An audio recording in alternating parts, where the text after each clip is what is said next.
A few weeks ago, we had a fundraiser for our Hearing Impaired Kids Endowment Fund, which we also refer to as HIKE. And I gave some remarks, and I was asked if I would be willing to record them so they can be shared. And I want to thank Sarah Klegman for giving me permission to share her story.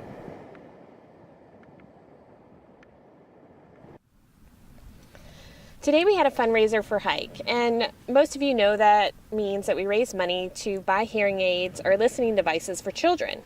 But do you really understand what it means for someone who actually has a hearing loss? I came across this article by Sarah Klegman, and I want to share an excerpt of her experience with her first set of hearing aids.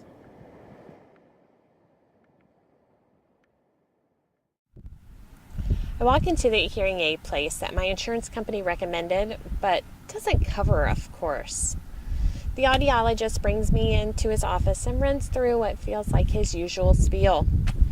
After tapping his fingers on the keyboard for a moment, he hands me a pair of earbuds that are wired to his computer. You'll hear static for a moment before they turn on. I put them in, and I hear static, just like he says. And then the static stops.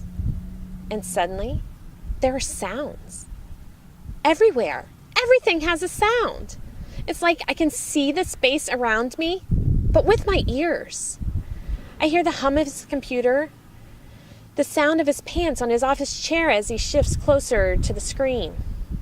He picks up a piece of paper, and I hear it. I hear a piece of paper. It crinkles as his fingers moves across it, and I can hear its texture. My eyes start watering uncontrollably, and I realize how much I have to experience and hear. I shuffle my feet on the floor. It takes so much joy in hearing the synthetic threads against my shoes.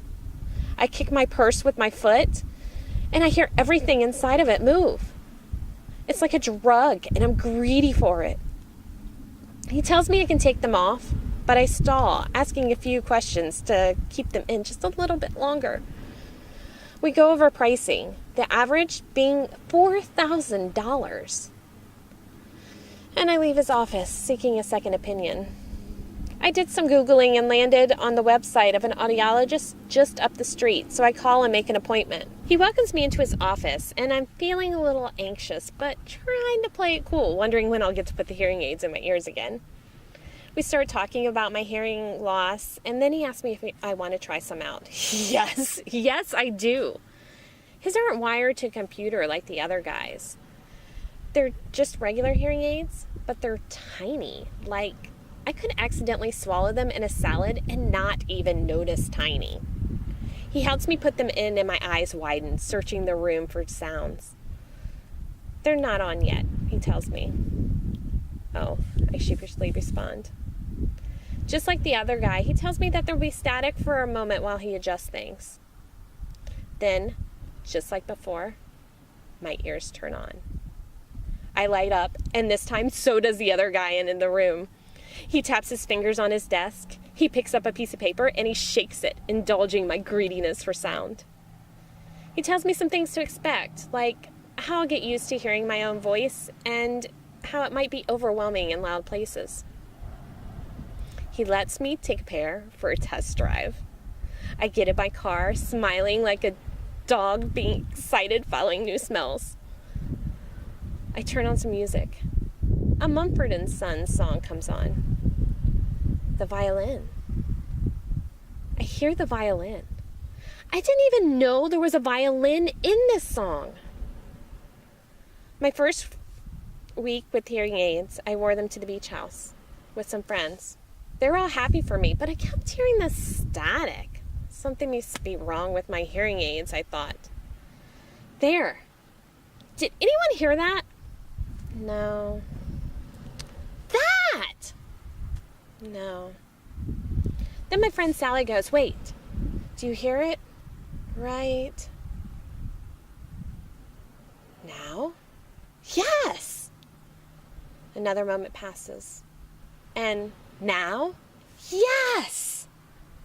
Sarah, she says, those are waves. You're hearing the ocean.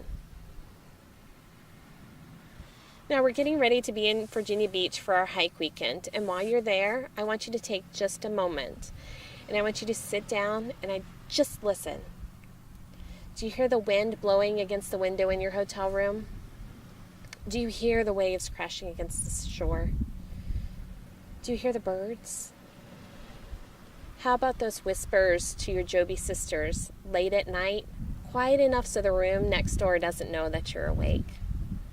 I want you to take a moment and just soak in all those sounds and know that the money that you've raised, all those donations that you've collected, they're helping someone else do the exact same thing.